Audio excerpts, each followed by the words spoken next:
Before the tanks rolled into Poland, before Europe was set ablaze, the world had warnings. But we didn't act. We waited.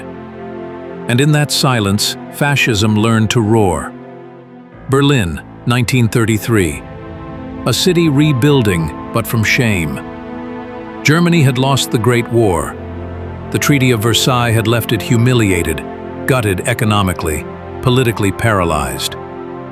Then came a man with fire in his voice and vengeance in his eyes. He didn't start with war, he started with words. "They betrayed us," he said. "We will rise again." And we, watching from London, Paris, Washington, told ourselves it was just politics, a phase, an angry man in a broken nation. We thought Germany needed time, not confrontation. But behind those words, the Reich rearmed, in secret at first, then in defiance. Rome, 1922. Even earlier than Hitler, Italy had fallen. Benito Mussolini's black shirts marched on the capital.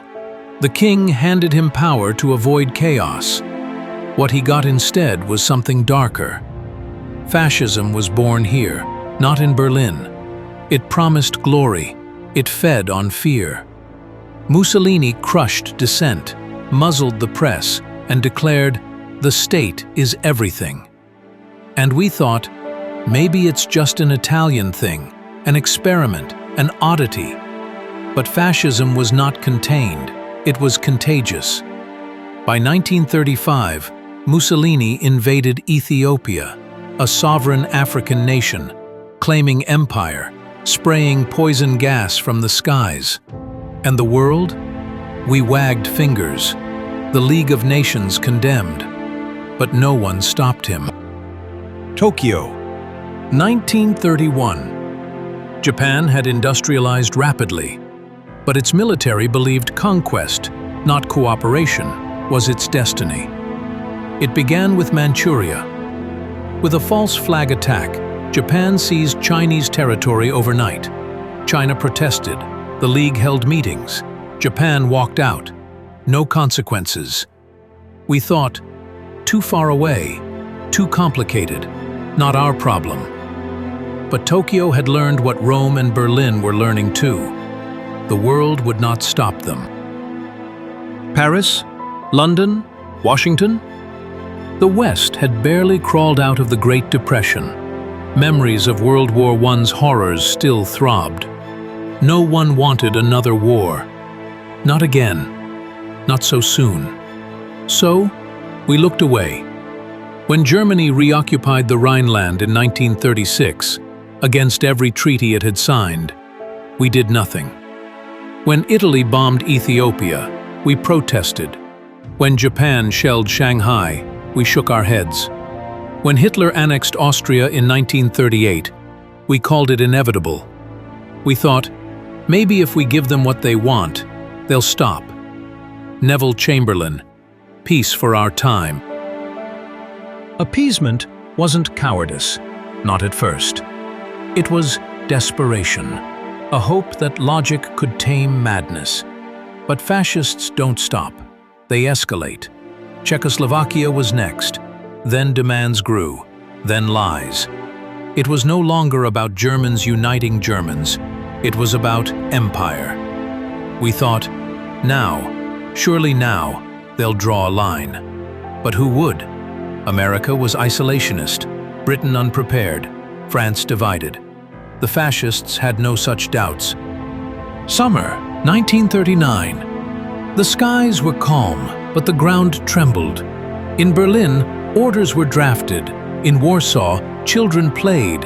In London, people hoped. We thought, maybe peace could still be saved. Maybe Hitler wouldn't go that far. But behind closed doors, a new pact had been signed. August 1939. Nazi Germany and the Soviet Union, ideological enemies, shook hands in secret. The Molotov-Ribbentrop Pact carved up Poland like meat on a map. If war came, Russia would not stop Hitler. They would help him. We thought the world had gone mad. Dawn. September 1, 1939, Poland. The sky exploded. Nazi Germany had invaded. It wasn't a skirmish. It wasn't politics. It was total war. Polish officer, translated. They came from the sky, from the ground, from behind. We fought with honor, but they weren't human. Britain and France declared war 2 days later, but it was too late for Poland, too late for peace. In less than 3 weeks, Poland was gone, a country erased. The line had finally been crossed, but at what cost? For a decade, fascist powers had tested us, and we, paralyzed by fear, grief, and hope, let them. We thought diplomacy could outpace darkness. We were wrong. History teaches in whispers before it screams.